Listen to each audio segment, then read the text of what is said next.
Welcome to That Japanese Thing. Today we're going to be talking about Mob Psycho 100, the two series that are out, the manga and the third season, which is just about to air. But before that, some Japanese news. And to talk about the news with me is Dylan and Yesh. Welcome, guys. What do you have for us, Yesh? Okay, so I've got only two pieces of news, really. The first is that there's currently a push to update school uniforms to be a little bit more unisex and less difference between the two. Sadly, this does mean that the sailor uniform is going to vanish before our very eyes. Sailor uniform has been very unpopular for a number of years now, so It's been unpopular, but it also has been persisting. Sorry, Dylan, you were saying? I was going to say 10 out of 10 overrated. Yeah, no, overrated. it's... Very, very overrated thing. It looks Very good in overrated. anime, terrible in real life. That's my opinion. I don't really consume Japanese schoolgirls in real life. I consume anime. Well, I'm glad you don't consume schoolgirls in real life. Jesus Christ. So, yeah, for me, this is a change. I did want to bring up that I think it's great that Japan's trying to get, on board with moving forward. I mean, this is not going to affect anime in any way, shape, or form. Yes, I doubt it'll actually change anime. I mean, there But was it that is- anime called Akebe-san's Sailor Uniform not long ago. And she's the only girl in her school wearing a sailor uniform. Sailor uniform. Yeah. But I did think it was interesting because Japan has been very stable, unchanging in how they run their schools. To the point that some students basically had to go beg the mayor of a town for some air conditioning. Yeah. Have you seen? I've seen some videos about Japanese schools that were sort of made in the 40s, 50s, 60s. It looks like hell, to be honest. Just existing in those environments. I mean, I went to public school in for elementary school, and it was also built around that time. But it was very comfortable. I mean, yeah, probably it doesn't hold up as well today or whatever. But I mean, they had central heating and everything was relatively spacious and whatnot. But the Japanese schools, they have those really uncomfortable squat toilets in them. There's no air conditioning. There's no curtains or blinds on the windows. So if you're sitting in that Ichiban Ishiro seat that all the protagonists can sit at, you're just always in the sun, right? It's always just in your eyes, on your skin, burning you. It seems like an environment designed to punish children for whatever reason. Yeah. But then there's also the legendary free-flowing taps that they have that shoot upward Right. to help people survive the punishment we're putting them through for some reason. Right. Anyways, I thought that was an interesting enough piece of news, especially because sailor uniforms are so represented in anime. I think there's other things I would do before just the type of uniform. It's that they have rules about what color underwear you can wear at school. So they're actually making it so that girls should be wearing pants now as well, which should get rid of the underwear check. I suppose I so. say should, but You never know. tradition, even when there's no purpose to it, sometimes is a funny thing. I'm sure private schools will do their own rules in the area. And my second piece of news Yes. is Uncle from Another World has officially decided to end its run for this season. Yeah. They say they will complete their seasonal run next season, and they're doing reruns of the first 6 or 7 episodes. So until I went into a bit of a deep dive on Japanese internet about that, and Japanese YouTube is strange because you can't find anyone with their own face and own voice. But there's a lot of videos about that topic with a synthesized Japanese voice talking over certain points. So one gets the feeling it's like an employee of the company maybe, or something like that, He complaining did come about out and such talk. things. He is legendary for talking about these issues previously, in fact. It's a producer for the anime. This I can't the remember his producer. name, sadly. The producer is the director guy. That's who they were talking about.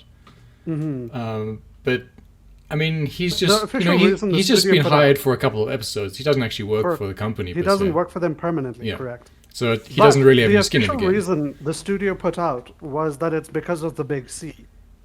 But he came out to say that none of the animators came through. Yeah. All of the people are saying that they're not willing to come into work, and So it has nothing to do with one that. of the guys was saying, assume it's a guy. The guy in charge was forcing people with the big C to come into work to finish their jobs, and then it just spread throughout the entire workplace, basically. Mm. So everyone was sick and they couldn't do their work, so on and so forth. That was one of the things. And then they said that director was also involved in another 4 projects that are currently airing. So maybe he didn't have enough time to manage himself properly or something like that. Mm. But that sort of indicates that a number of those projects are maybe under the same sort of stress and strain. So we might see some cancellations or some delays in a few other shows. And remember a few weeks ago I was talking to you privately about why some shows seem to be starting later than they normally would. Mm. Yes, yeah. It's some of those shows that we were talking about as well. So I think maybe that's the reason that we've finally found out. We've not seen too much progress in some things. Yeah. I'm also a little bit just distressed because, as I have said before on this podcast, and as I've said to both of you privately, Isekai Ojisan was the show of the season for this season. It was going to be the show that I wanted to mainline. And so all of this has just meant that it's far more likely anyone who's unfamiliar with the background of the show, like the majority of people should be, will just go, no, it's not worth the hassle of watching all of these episodes again. I'm just going to drop it. So the show will now, forever, just not become a popular show. I'm not even entirely sure it's going to be finished anytime soon. No, I kind of don't think it will One be. of the But people that due was to these production interviewed, issues, not named anything, just said this is dead for now. yeah, No one's currently working on it. no one's currently working on it. Yeah. The studio is literally empty.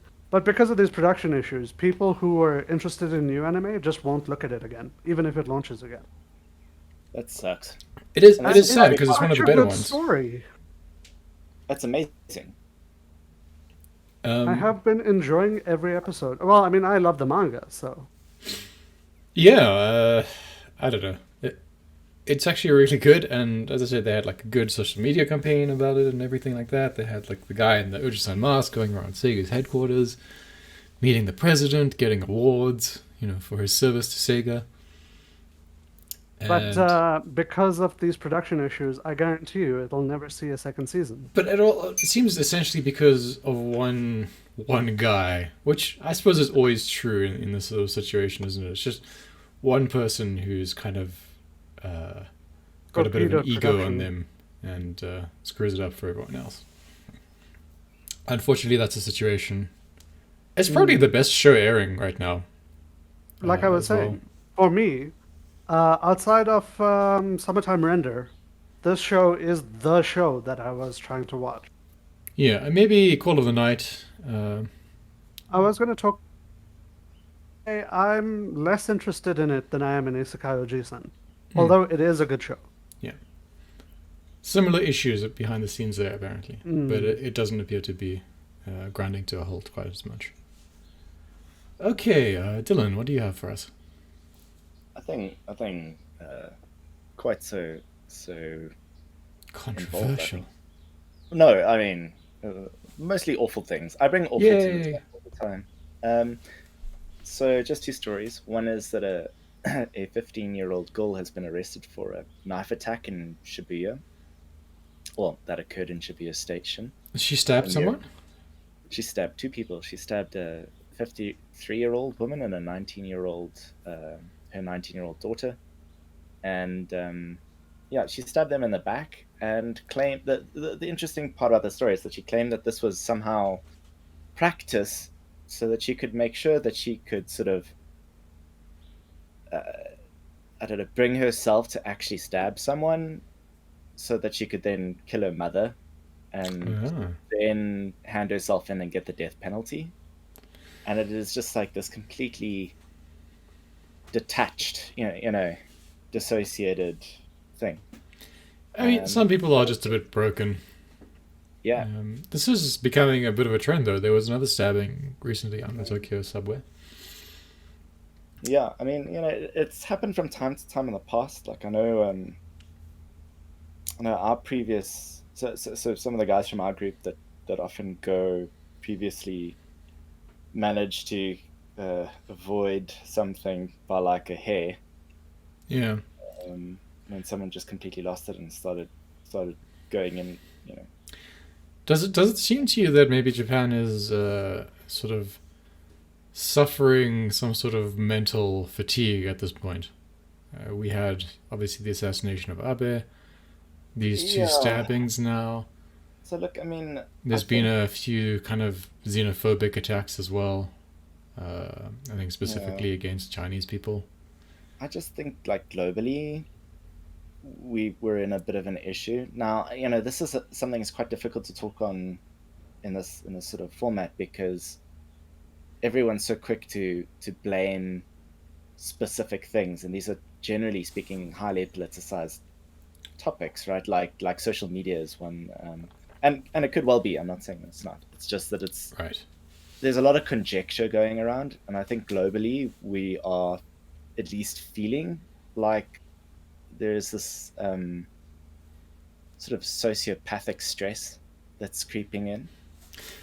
Not sure if it's sociopathic, but I've been watching Ricori's Recoil, and its premise is that Japan only appears to be a peaceful country, but sort of underneath everyone is like kind of either an assassin or working for a crime family or something like that, Mm-hmm. which is obviously an exaggerated form of reality. But I think there is a lot of this putting on a normal air kind of thing going on in the world, and the world's just been through a very abnormal time, Yeah, but everyone's still expected just to continue on normally and kind of just forget about what's happened to them. yeah. So it's to me, it's not surprising No, that no. this sort of thing is more common nowadays than it was in the past.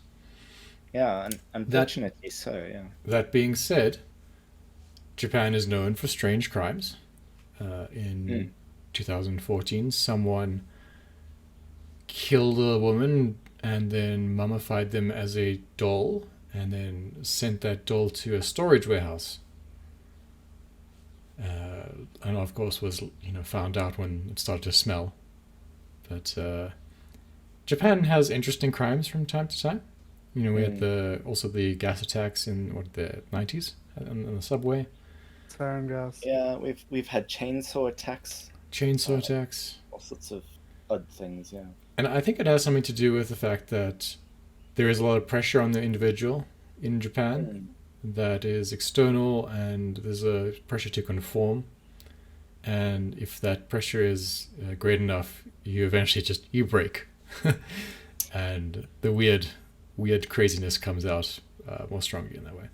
Yeah.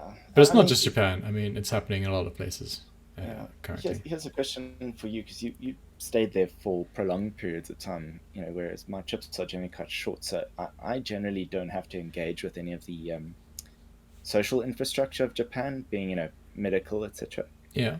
But I mean, do they? What is their mental health care? It's very What is it similar like to to the access to it? the English mental health care system, which is you bottle up inside until you die. That's Okay, that's well, yeah, that generally the means attitude. Japan. Yeah, Um, that's something that I feel like we've shown now over decades that is not a way to have a well adapted society. no, but it's why there's so many people that choose just to ignore life, like the Mm. hikikomori problem, right? Like Mm. 5% of the population are basically recluses in Japan because Mm. they view the rest of society as so upsetting that they don't want to go out into it. It's not necessarily that they don't like people. It's just that they don't want to have to deal with the stress Sure. involved in being part of that society. So yeah, I mean, yeah, there's a lot. There's always more to say on this topic, but yeah, I think I should move on at this sure. point now. But Go on. it'll be interesting to to watch, at least from the Maybe high we should talk technology. about some of these things at some point. We could do an episode on it. That is something. I don't know, for me, how Japanese related it'll be. It's quite a global thing, though. Oh, we'll focus on like the Japanese aspects of it. We can maybe talk about some international stuff as well. Sweet. So, last story. We'll make it a quick one. Again, I mean, I have an odd sense of humor, as you both know, and everyone from by now knows. It is the record high for the second year in a row for the number of cases of syphilis in Japan recorded. They are currently standing at just over 8,000, and it's predicted that it could exceed 10,000 by the end of the year. I find this funny because Japan's got a population sort of shrinking crisis, right? Indeed. But it might not be the lack of sex that's the problem, and the lack of unprotected sex that's the problem. Apparently, there's a lot of that going around, or at least enough that they're so the syphilis question is something you hear a lot of sometimes, and it's always the elderly population where the problem crops in much, sort of crops up about, because you stop needing protection after a certain age, basically. Yeah. And unfortunately, when you're thinking about it, a gross thing like syphilis, it gets a little bit grosser when you look into the details as well. So old people, you should wear protection anyway. Or don't, whatever. It doesn't really matter. Just so long as so long as you know what you're getting into, I guess. Just have a good time, guys. No, but yeah, I just find it's interesting, and from the healthcare community, various spokespeople from universities are trying to implore people to visit their medical institutions if they notice something wrong downstairs. This is another thing that like Japanese people won't do, though, because it's embarrassing, right? I think sometimes people would rather die of embarrassment than go to their doctor for these sorts of illnesses. Yeah, you see, that stuff needs to be. Yeah, I mean that's a change that needs to happen. So that it's one of those changes that needs to happen. Yeah, it needs to be an okay thing to do. It's not a problem. Everyone does it, kind of idea. But yeah, that's it for me. Thank you. Let's hope they've got good antibiotics. It's a weird one, right? Because it's a disease that is very treatable, but I think it still exists because people are just embarrassed about it. There's no other reason for it to really affect That's people. it, and I think in a lot of people, the symptoms can be kind of subdued. That's a word, yeah. Sure. I'm going to stop thinking about this right this moment, and let's move on to our main topic. Mob Psycho 100. I believe Yesh's favorite psychic anime. Yeah. Very good one. I enjoy it. I was late to the party with it because, as most people, I think as the mainstream sort of looks at it and goes, "This looks like it's for 4-year-olds," because that's the way it's sort of drawn, right? Animated. Well, I mean, that's the way the poster looks to me, at least. The actual way it's animated is really outstanding. I mean, the animation quality is higher than just about any anime that you'll see today. The fight scenes in particular are just mind-blowing in this show. But the way it's very consistent throughout the whole thing, from the first episode to even like the OVAs, everything is just really, really good quality. But the drawing style is Mr. Potato Head, really, isn't it? Someone, what's the name of the author? Do you know? He just goes by One. One, okay. So he also does One Punch Man. One Punch Man, correct. And his style is to draw a oval as the head, and kind of a squarish kind of body, cover it up with, loose baggy clothes, and called it a day, right? That's basically how he goes about his stuff. It's almost like a Simpsons art style. I don't know if that's maybe no like a Beavis and Butthead art style is sort of exactly what it's like. It is a lot like a Beavis and Butthead style, where a lot of the dirty lines from drawing the process would normally be neatened up, Yeah, but the artist leaves it in. it must have been such a pain in the butt to animate this, because they managed to capture that weird, jagged kind of untrained hand art style in the face of Mob. Mob's our protagonist in this case. I don't remember what his actual name is. Kageyama. Something Kageyama. Kageyama? Something like that? Shigeo. Okay, there you go. So he's the warrior. Cool. The warrior of the Hidden Mountain, I guess. But anyway, he's just kind of homely looking, right? And they managed to keep that quality in the anime, and it gives the whole thing a weirdly deep philosophical tone throughout, because they managed to do that. I don't know if the author intended to draw it that way. Absolutely not. One has said that he literally was learning how to draw as he began drawing these manga. One Punch Man was actually his practice for Mob Psycho. It seems so intentional though, doesn't it? Because Mob's first arc in the story is... maybe let's before I go into that, what is this about? Dylan, what is this show about? It is about our very unassuming hero, Mob. Well, I can tell you what... Let me start with this. There is what it's about, and then there's the underneath of what it's about, which is what it's really about. Yeah, just do Absolutely. do a surface reading for us right now. We'll go into that, I'm sure. All right. So it's about a high school kid who has insanely powerful psychic powers that he doesn't think very highly of. So he doesn't think that that's like particularly unique. He's got low or esteem, right? identifying Or virtuous. he's got an inferiority complex. That's what they say, I think. Yeah, a little bit. But I mean, it all stems from a sort of a childhood interaction he had with the sort of the Reagan Aratsky. romantic interest, and that's that Sure. she thought that his powers weren't all that exciting when he showed them to her after a while, at least. I think, Anyway, the point is- maybe Yesh is more correct there, though. I think a lot of it stems from the fact that his Shisho, Reagan, Yeah. doesn't want Mob to know how cool he is.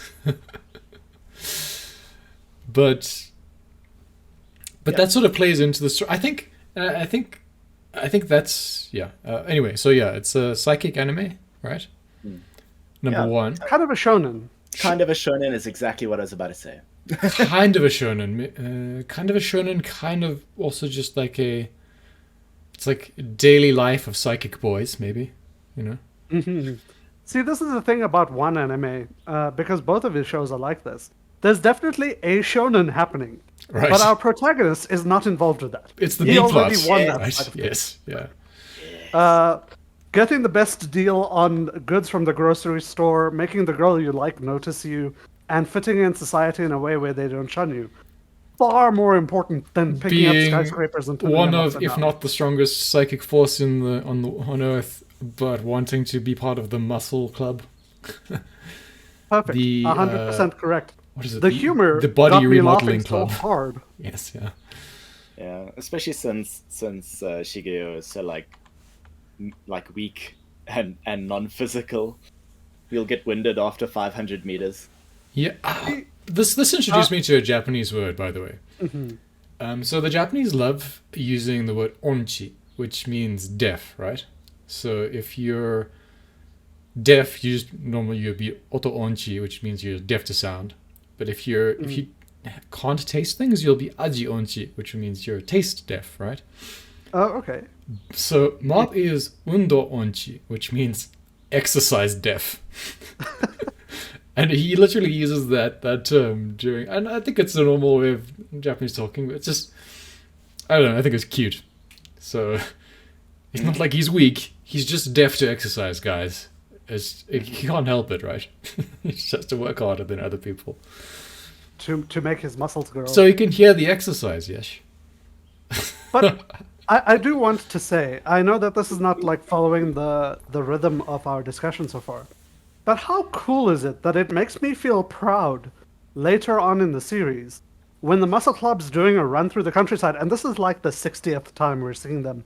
Like, it's a thing that happens in the background of other stories that we see them running and stuff. But towards the mid-end of this story, I think in season 2, we see them running, and Mob falls down, and we've seen this at least 3 times in the show, maybe more. And what happens is the leader of the club goes back, picks Mob up, and he never makes fun of him. No one in the club makes fun of him. They all support him 100%. It's the best thing I've ever seen. They're the most wholesome people in the world, right? But at this particular instance, as the leader stops to go back to pick up Mob, Mob stands up on his own, nods at the guy, and runs past him. Don't you feel like Super proud. Mob's progress in the Muscle Club is like his most defining character growth throughout the show? He doesn't have to work to become a powerful psychic force. Yeah. That standing back up on his own, after I watched him throw up from 30 seconds of running, that's growth. I'm so proud of him. That and very minimally his self-awareness are the only real changes in Mob's personality for the 2 seasons, as far as I'm aware. Mm-hmm. So, like you were saying, in the second season, a new ideology gets brought up by this very powerful fellow we'll talk about a little bit later. And in the first season, Mob would have been like, oh, okay, because the person's a real human and he was backing away from real humans. He only really stood up to ghosts.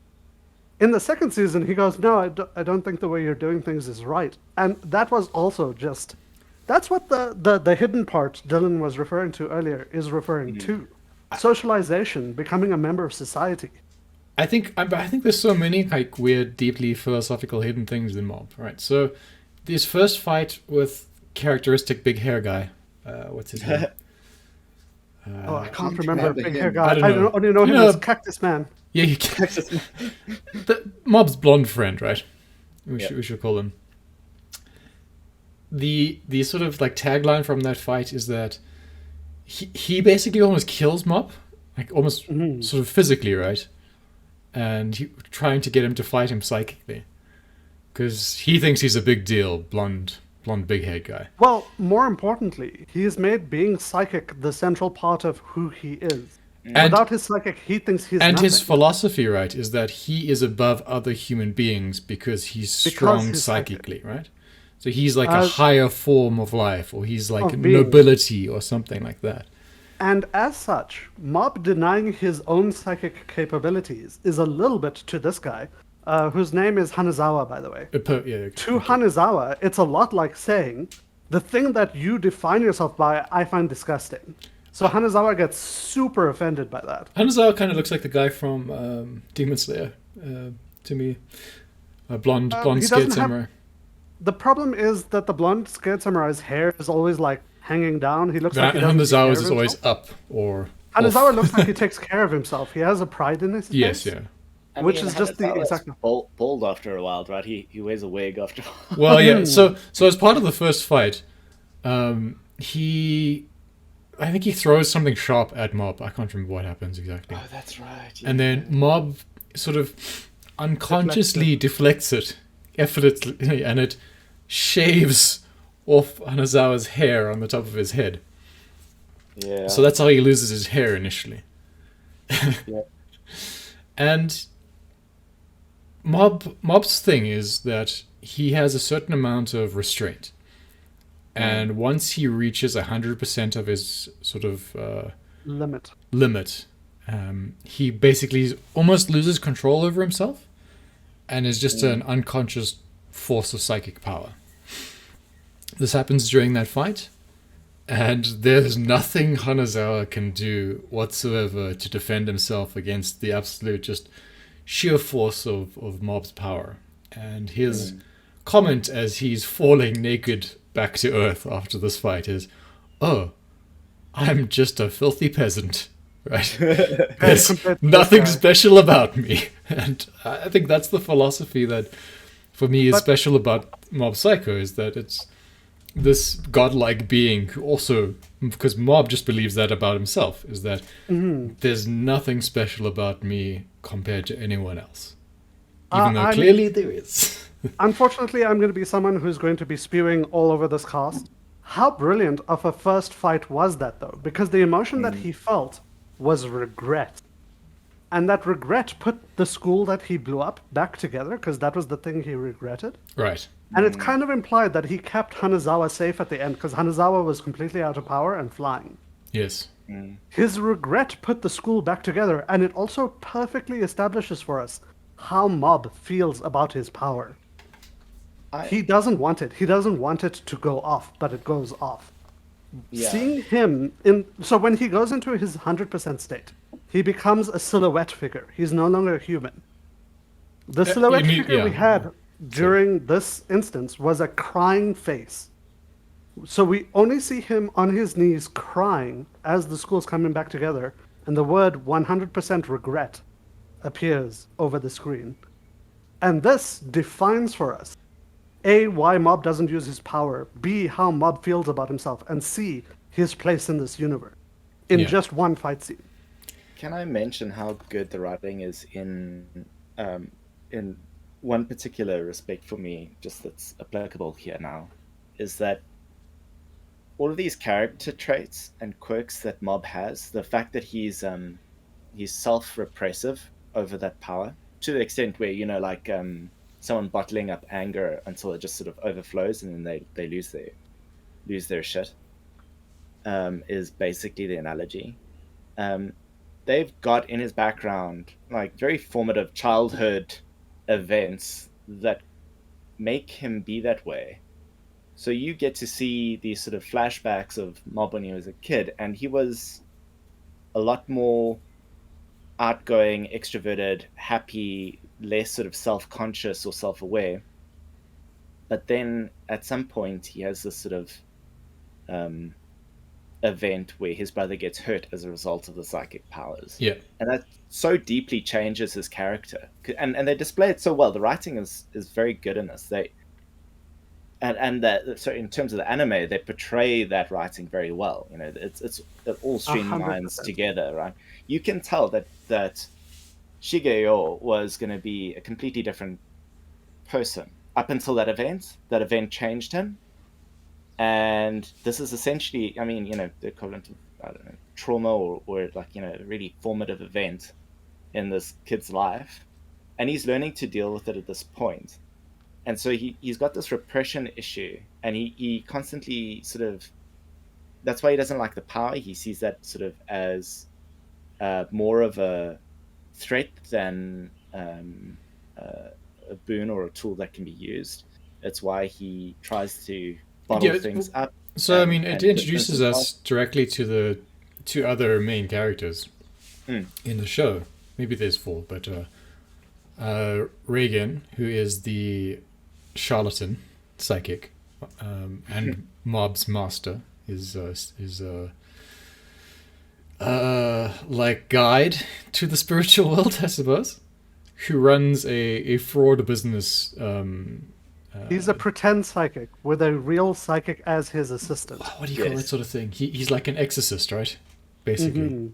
But most of his exorcisms are just, rubbing the shoulders of lonely women to make them feel better about their lives, sort of thing. Dousing them with table salt. Yeah, right. Rubbing favorite trick.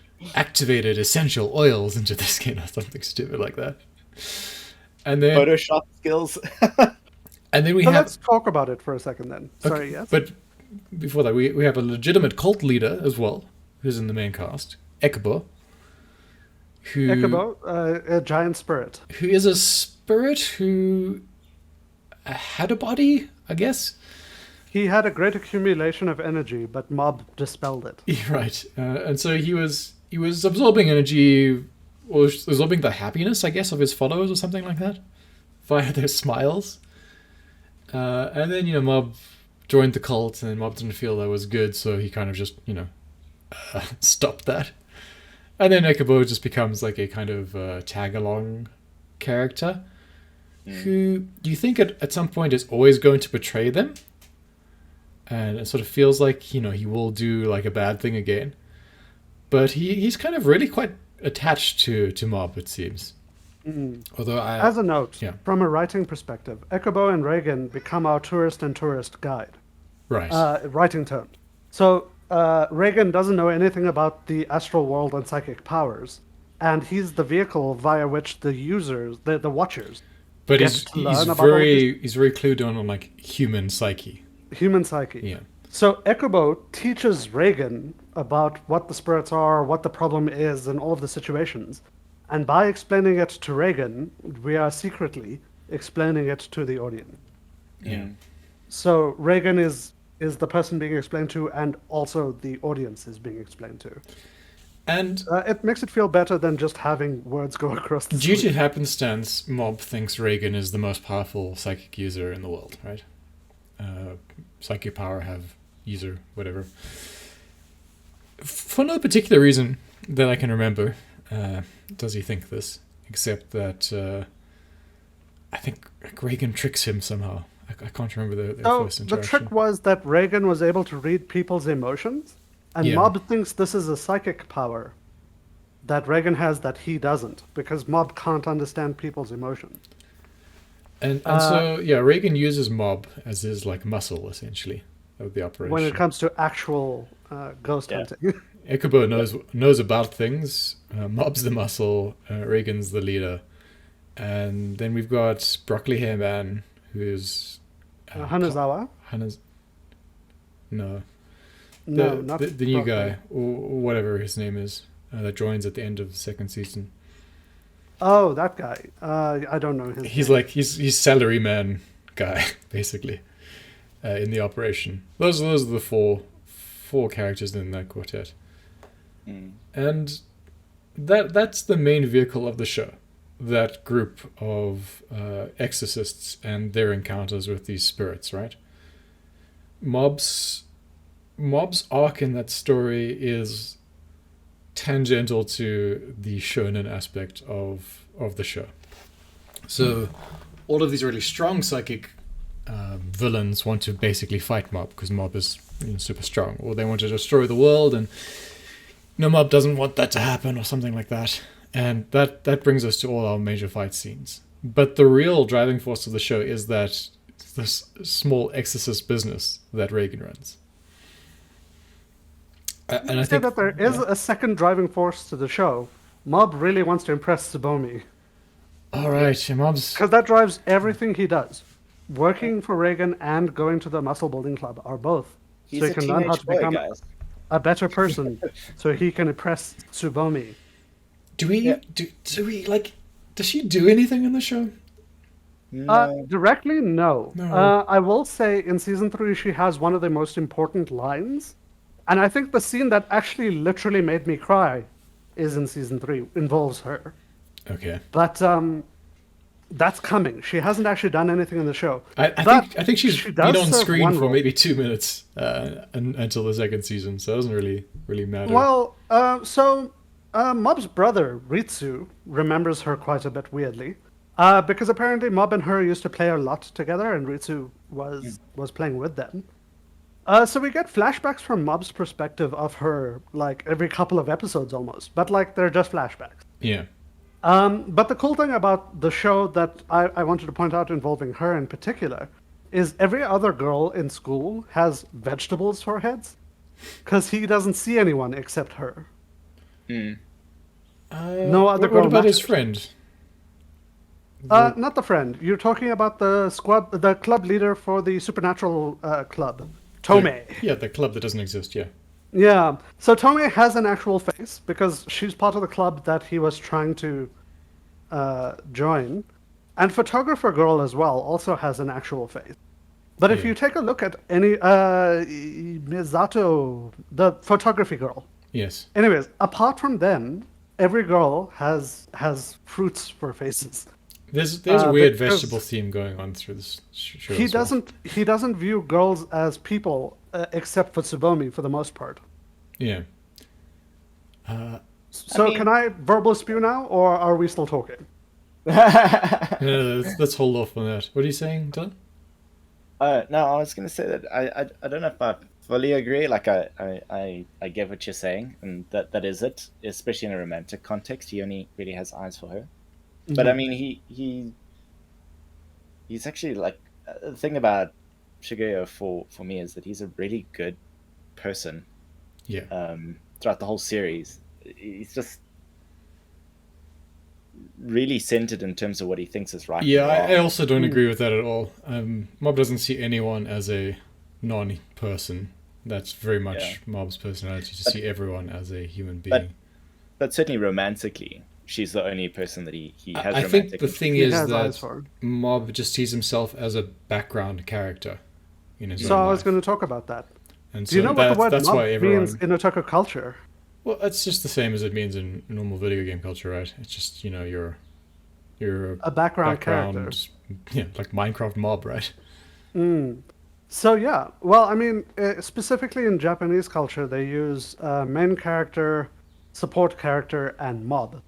So support characters are still characters that have words or speaking roles, and mobs are literally they just exist to appear for a frame, get beat up, and leave. Yes. And mob describes himself as a mob. Yeah, no, and it's also in the opening song, which is also pretty good. Got some good lines in there.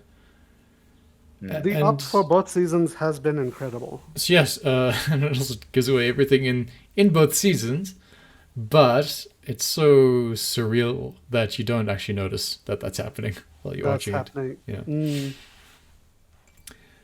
Yeah. What else is there to say about Mob? As we go through the first season, the one thing, so the conceded point of the first season is that Mob believes Reagan is the most powerful psychic.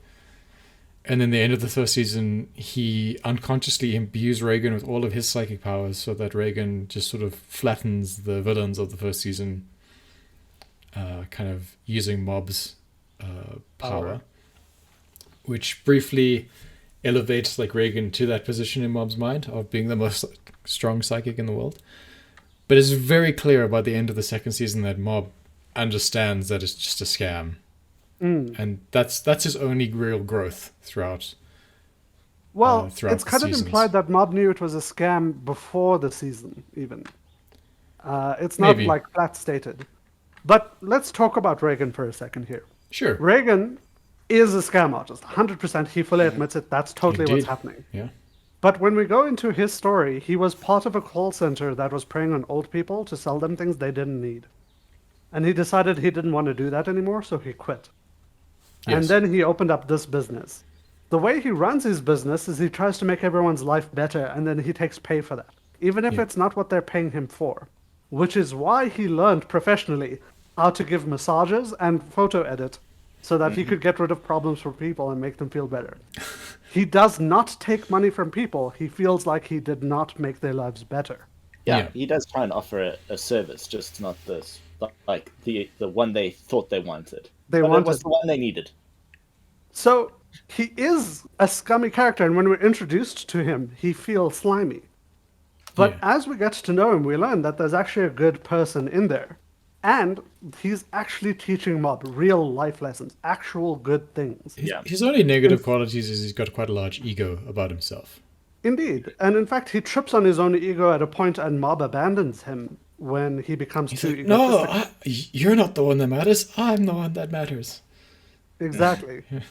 And then he tries to go on a media tour, and it goes real bad for him. Oh, yeah. But when he did his apology, I genuinely got a little bit moved.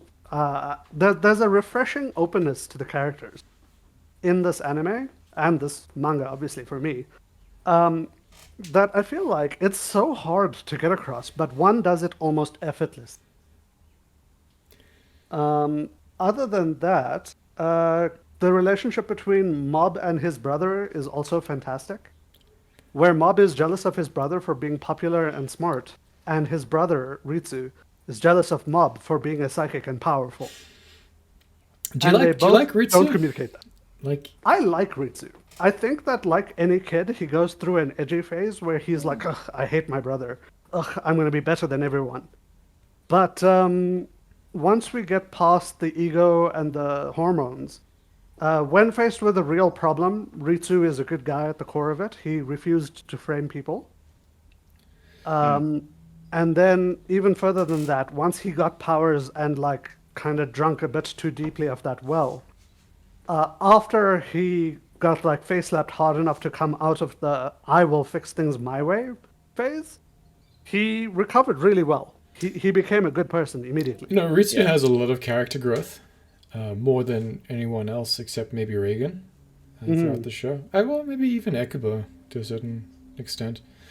But I don't know, I just find him annoying when he's on screen, and I kind of hate it when a story's about him. I absolutely agree with you that he has a lot of annoying screen time. But I think that the point of that was to represent that he is A, younger than Mob, and B, he has had so much hope placed upon him by his parents, by his school, by the students of his age and stuff, that when given a little bit of power, he just had absolute faith that what he was doing was right and no one else's opinion mattered. He's not as bad as the scummy president guy.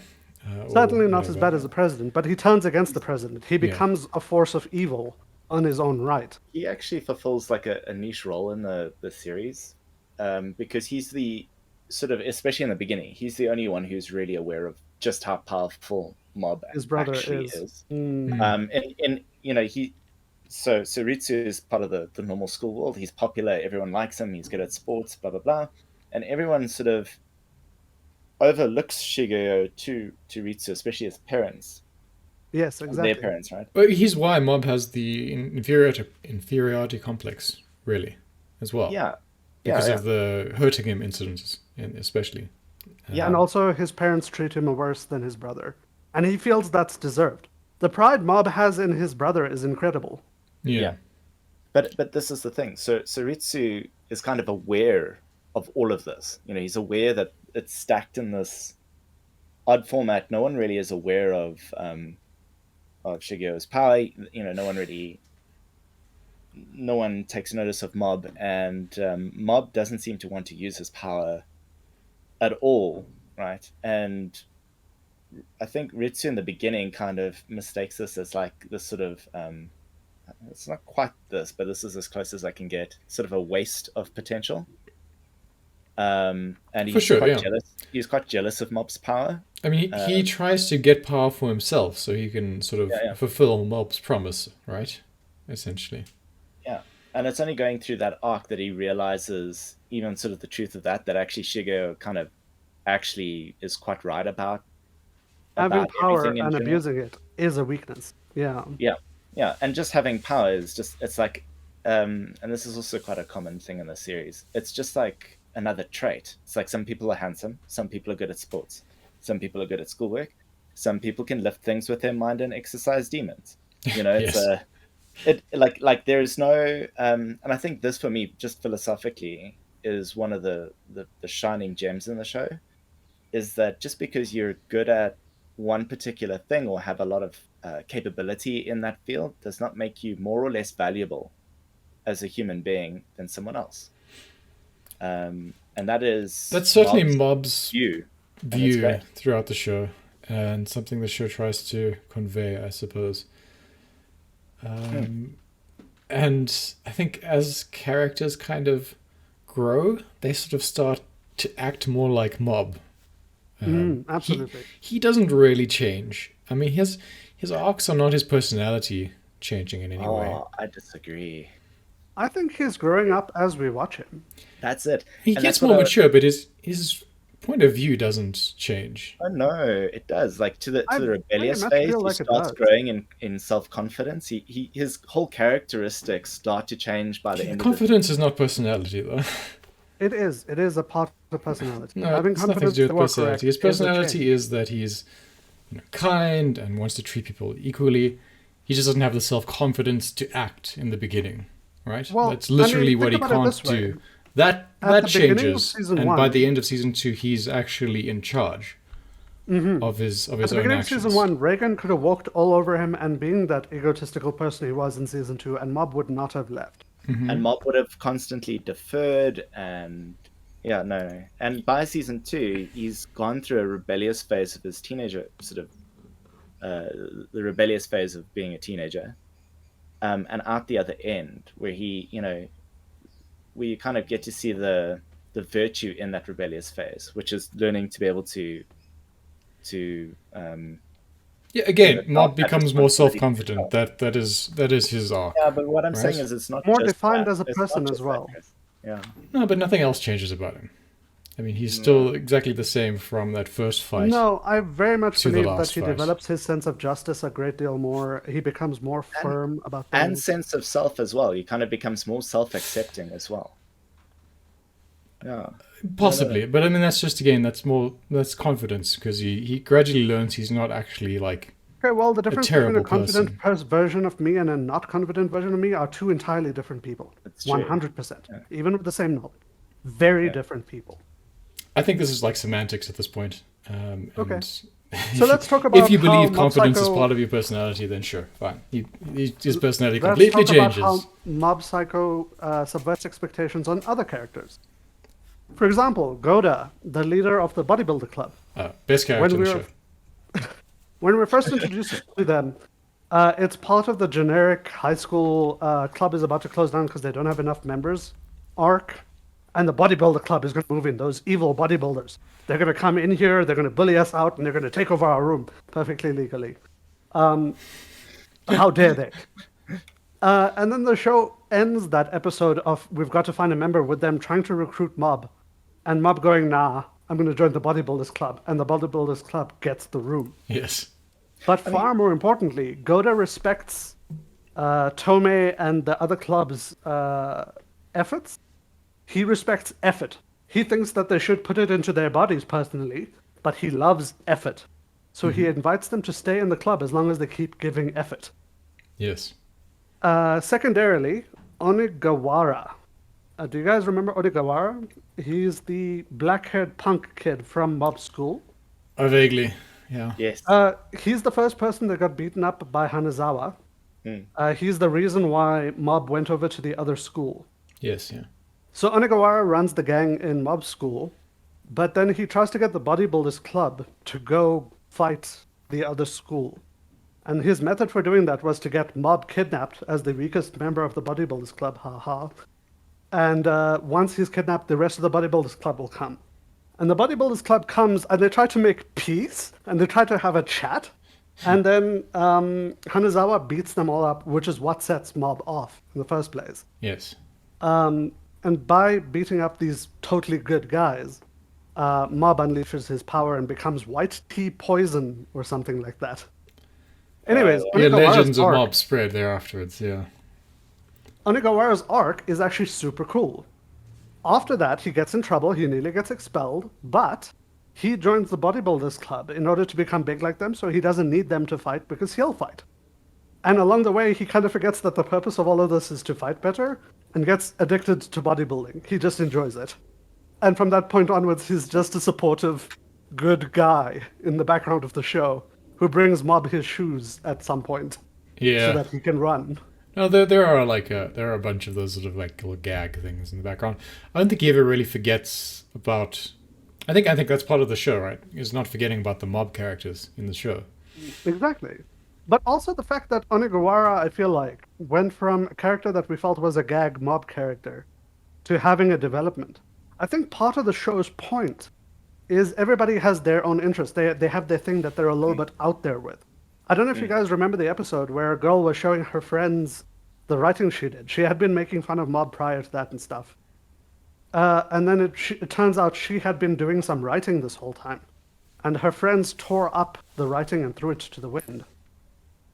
And I think the genuine point of that, and Onigawara's arc, and Goda's arc, and all of that stuff, is to show us that these background characters, the whole point of the show is about the mobs. These background characters all have their interests, they all have their lives, they're all interesting. Yeah. There was a strange episode It was a I'd, bit of an I'd odd forgotten one. it about it until you brought it up, actually. Because it sort of really advances like Mob's like kind of love interest arc, I guess, dramatically. Hmm. He had no interest in that girl, but Yeah, he didn't want to see someone else's passion thrown away like that. yeah, yeah. And it does something very unexpected with everything there. So yeah, it does have those developmental stories of minor characters, and essentially because that's the purpose of the story is that this is the story about a mob character, also just happens to be a very strong character. The psychic power thing is just one of his characteristics. He's still a mob in his own life. But it's no, it's not a. It's actually it's a characteristic that he doesn't want to possess necessarily, right? I think the line that defines it the best is, "Will my psychic powers make Tsubomi like me? I don't think so. Yeah. Muscles is the way." That's all the way. Right? Mob is not a smart person per se. He's not the smartest.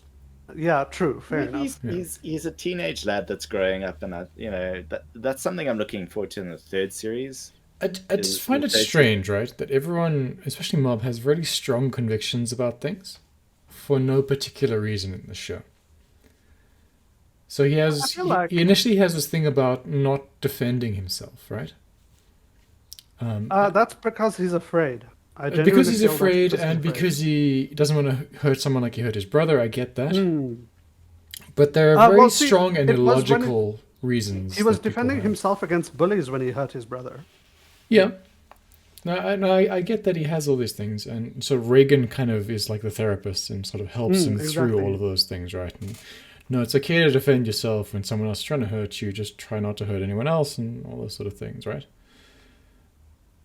But I guess it's good for the story, so maybe I should stop complaining. It feels illogical.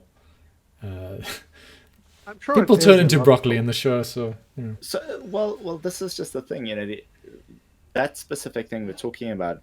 In the beginning, I said that was from a formative event, and part of the thing, part of the beauty of the storyline is he starts to get over that hang up on using his abilities more and more. So like he less and less has to sort of exceed his limits and just kind of go into a catatonic, albeit very destructive state to be able to do anything. He becomes more and more comfortable with the way that he's a good enough person that he's going to use things more responsibly. There is a lot of growth in that, and it just shows you that's what I meant by there's good writing. He had this hang up that seems sort of insurmountable, but as he's aging, and I feel like that's what you get to see in a series, as he's aging, he kind of learns how to deal with it, pro-adaptively cope with it, and get to a state where he's more successful in dealing with life. Yeah, slightly, I think. But I mean, that's the point of the story. Second season, the second season, 2 seasons out. And that's why I said I'm excited for the third. If they're going to go more into the growth. The show of him actually being able to like control his emotions there was a scene in season 2 where he comes home and his house is on fire. Right. Mm-hmm. And it shows his counter go up to 100 as he walks inside and he sees burning bodies and he thinks it's his family. And then it goes to question mark, and it comes down. He comes back to being a person. And you're like, but he's at 100. Is everything going to blow up now? And it doesn't. Yeah. And the answer is because blowing up right now doesn't solve his problem. He doesn't have an enemy in front of him. Blowing up won't fix his family problem. And that's incredible growth of sorts. Because I think we begin season 1 with him dreaming about his 100% state fighting hundreds of monsters. And it's totally out of control. For me, the real story in Mob is, and I can't believe I can't remember his name again. The hair guy? Big hair guy? Hanazawa. Is that the right one? Okay, whatever. The guy who got his hair shaved? Yeah. Also psychic? Yeah. Also psychic, yeah. Teruki Hanazawa. Okay. His initial characterization is that he wants to be in charge. He wants to be the king of the world, basically, right? Yeah, like the shadow shogun. Shadow King. And throughout the show, he gets humbled by Mob, and then by several other powerful things, right? But he's actually a good leader, isn't he? He absolutely is. Kind of what he's discovering is that he actually kind of should be in charge. Is his story arc, but As long as he doesn't believe he's better than anyone, he right, can do yeah. it. So and that's for me is the thing that I like to follow in this show is how his initial assumption that he was born to be a leader was true. He just needed to be kind of flat out of the power fantasy. Yeah, he needed to understand that it wasn't so he could be cool. It was so that he could make other people achieve their potential around him, right? Yeah. I mean, the virtue there is wanting to be able to help people, not wanting to be in charge. Yes, yeah. I feel like this is the same arc that Ritsu and the leader of the Shadow Organization has to go through as well, though. Everyone gains power, believes I'm now the only person who can make things right, so I should rule. And then they have to encounter Mob to slap them out of it. I think Ritsu kind of had he kind of has the same assumption as Mob, that, muscles will get him girls, but psychic powers will get him girls sort of idea. You know what I mean? And he just wanted to be this really cool... Immediately. Yes, right, yeah. But anyway, Ritsu is a bit of a special animal, and it's good that he had a reconciliation with his brother, because you could have been Psychic Hitler, as you said. Yes, Yeah. Okay, I think we've talked about just about everything. Anything else you guys want to say? Well, I wanted to say... Sorry, yes, Dylan, you go ahead. Oh, no. Well, I mean, all I wanted to say was maybe we could chat about what our hopes are for the third season. I was about to talk about the third season. Excellent. Aha. Okay, go In on. the third season, there is a scene that I supremely hope they get to. As a note, as a manga reader, I haven't talked about the differences between the manga and the anime too much. As a manga reader, Ekubo gets a lot more a lot more vocalization is a weird way to put it. Speech bubbles. Let's go with speech bubble.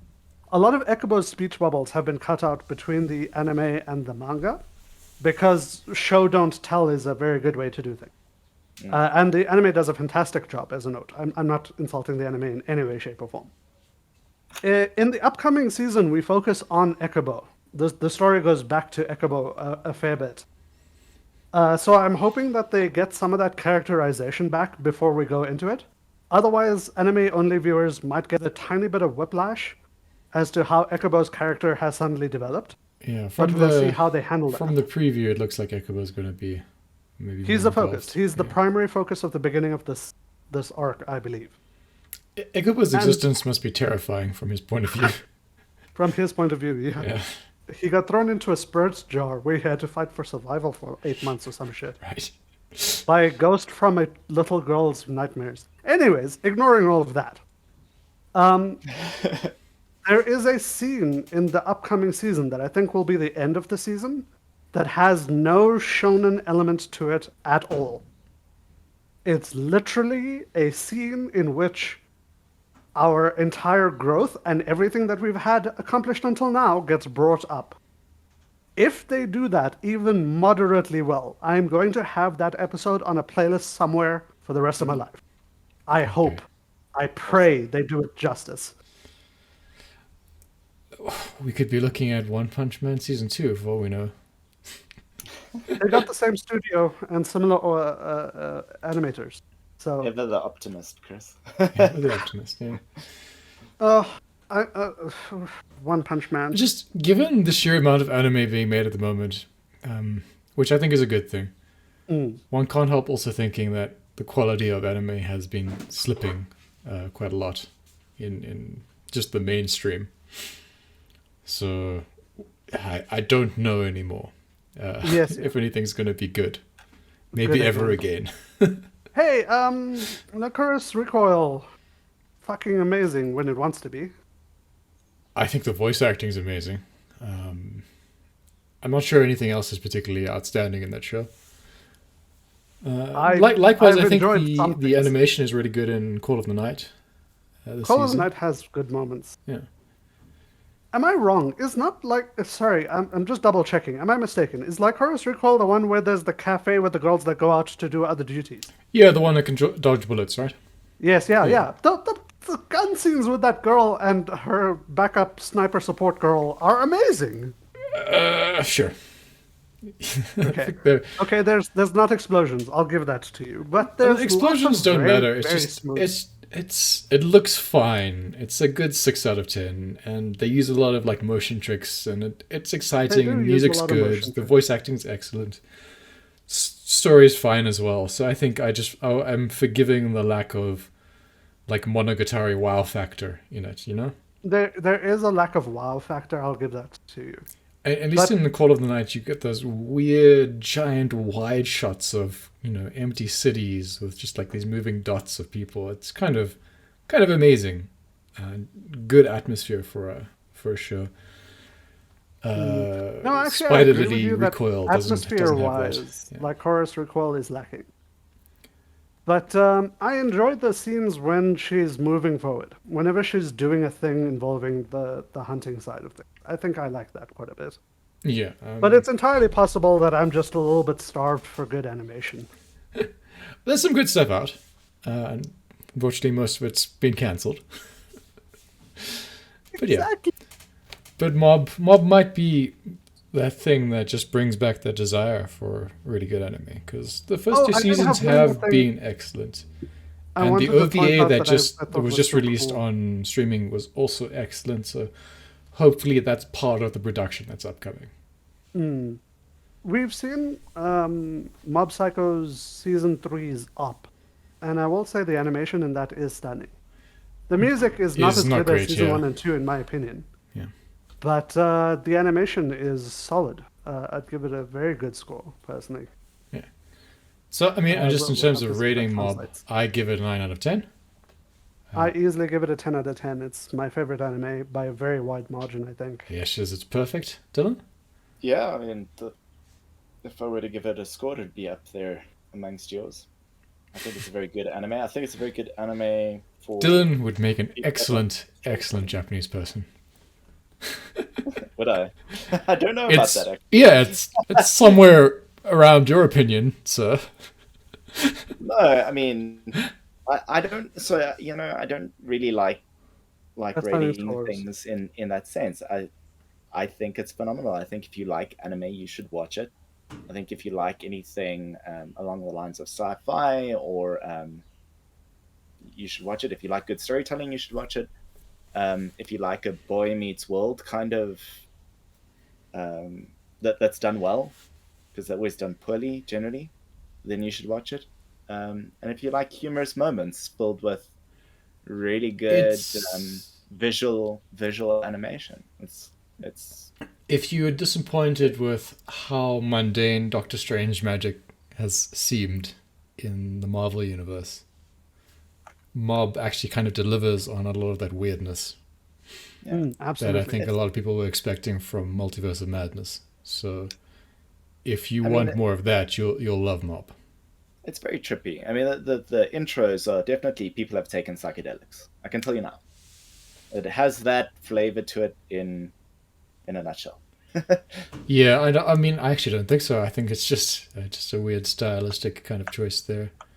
Having been there and done that, I do think so. I think someone's watched someone else take psychedelics and sort of extrapolated an experience from that. I think It's such both a of them are calculated ride, and everyone should enjoy it.